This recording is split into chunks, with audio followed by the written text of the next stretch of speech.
مغرور بادشاہ اور شیر، ایک کہانی جو سکھائے غرور کا انجام اور عقل کی اصل طاقت۔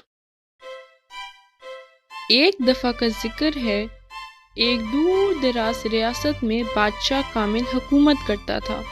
اس کا محل سونا چاندی سے بنا ہوا تھا۔ ہر طرف نواب اور سپاہی اس کے حکم کے منتظر رہتے تھے۔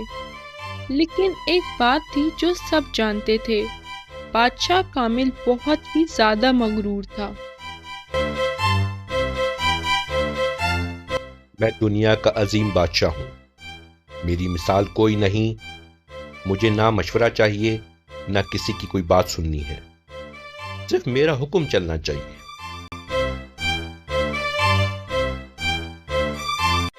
حضور، آپ صحیح کہہ رہے ہیں، لیکن کبھی کبھی دوسروں کی بات بھی سن لینی چاہیے، ہو سکتا ہے ان کی بات میں کچھ دم ہو۔ بس تم سب میری طاقت کو نہیں سمجھتے، میں جو چاہتا ہوں کر سکتا ہوں۔ بادشاہ ہر روز نئے لباس پہنتا، نئی تاج پوشی کرتا اور اپنی طاقت کا دکھاوا کرتا۔ لیکن ایک دن اس نے فیصلہ کیا، کل ہم جنگل کا شکار کریں گے اور وہاں بھی تو ہم نے اپنا جلوہ دکھانا ہے۔ پورا محل تیاری میں لگ گیا۔ تیروں، تلواروں اور گھوڑوں کا انتظام ہو گیا۔ اگلے دن صبح بادشاہ لشکر کے ساتھ نکل گیا۔ جنگل بہت گھنا تھا، ہر طرف پیڑ، پرندے اور جانوروں کی آوازیں تھیں۔ بادشاہ گھوڑے پر تھا اور سپاہی اس کے پیچھے تھے۔ جنگل میں صرف طاقت نہیں چلتی، اوہ یہ بادشاہ کب سمجھے گا؟ زیادہ گھنا جنگل دیکھو، مجھے کسی درندے کا شکار کرنا ہے۔ تھوڑی ہی دیر میں ایک عجیب سی خاموشی چھا گئی اور پھر ایک بڑی سی دھاڑ سنی گئی۔ شیر آ گیا۔ ایک بہت ہی خوبصورت اور روبدار شیر پیڑ کے پیچھے سے نکلا، لیکن اس کی آنکھوں میں غصہ نہیں تھا بلکہ دانائی تھی۔ چپ جاؤ بادشاہ، یہ جنگل میری زمین ہے، یہاں طاقت سے زیادہ عقل چلتی ہے۔ ایک شیر اور وہ بھی مجھے روکے گا؟ میں تو خود یہاں شکار کرنے آیا ہوں، مجھے یہ شکار بنانا چاہتا ہے؟ کیا بات ہے؟ نہیں، میں تم سے ایک سوال پوچھنا چاہتا ہوں۔ اچھا پوچھو، تم کیا جانتے ہو میرے بارے میں؟ اگر تم سب کچھ رکھ سکتے ہو، طاقت بھی، سونا بھی اور سپاہی بھی تمہارے ساتھ ہے، تو تم پھر جنگل پہ رہنے سے ڈرتے کیوں ہو؟ یہ کیسا سوال ہے؟ میں کوئی بیوقوف ہوں؟ جنگل میں تنہا رہنا بھی بیوقوفی ہی ہے نا، کون کرتا ہے ایسی بیوقوفی؟ اچھا، تو اس کا مطلب یہ ہوا کہ تمہاری ساری طاقت اس وقت تک چلتی ہے جب تک سارے سپاہی اور یہ سارے درباری اور یہ دولت تمہارے ساتھ ہو، ورنہ تو تم کچھ بھی نہیں۔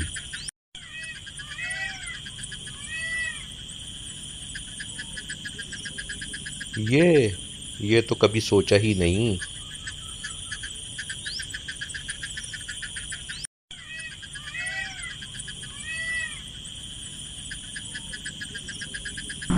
شیر بادشاہ کو جنگل کے ایک کونے میں لے گیا۔ وہاں ایک بزرگ ہرن تھا جو پیڑ کے پیچھے رہتا تھا۔ اس کے پاس نہ سونا تھا نہ سپاہی، لیکن اس کے ارد گرد جانور اس سے بہت محبت کرتے تھے۔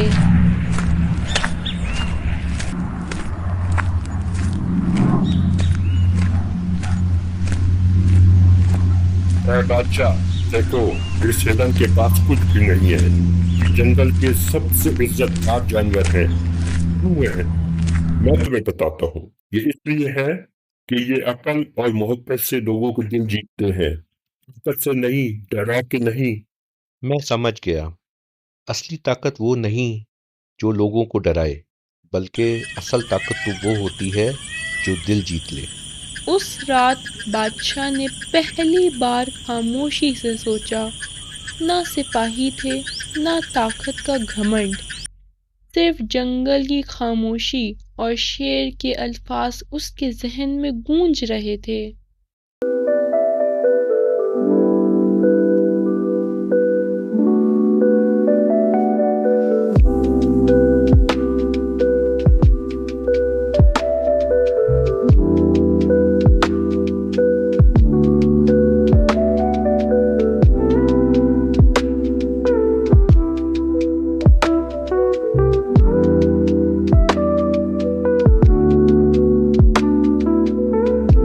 آج سے میری حکومت میں نہ غرور ہوگا نہ ظلم، صرف انصاف ہوگا، عقل ہوگی اور عزت ہوگی۔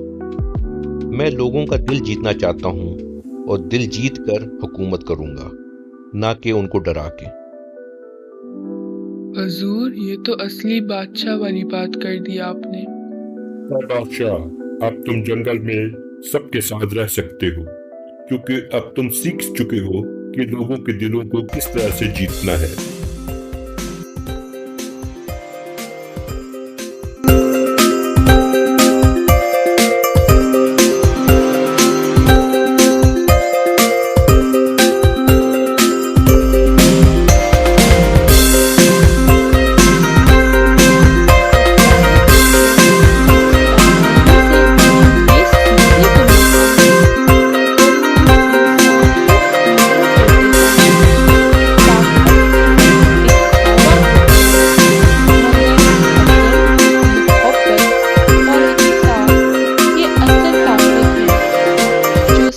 کے دل جیت لیتی ہے۔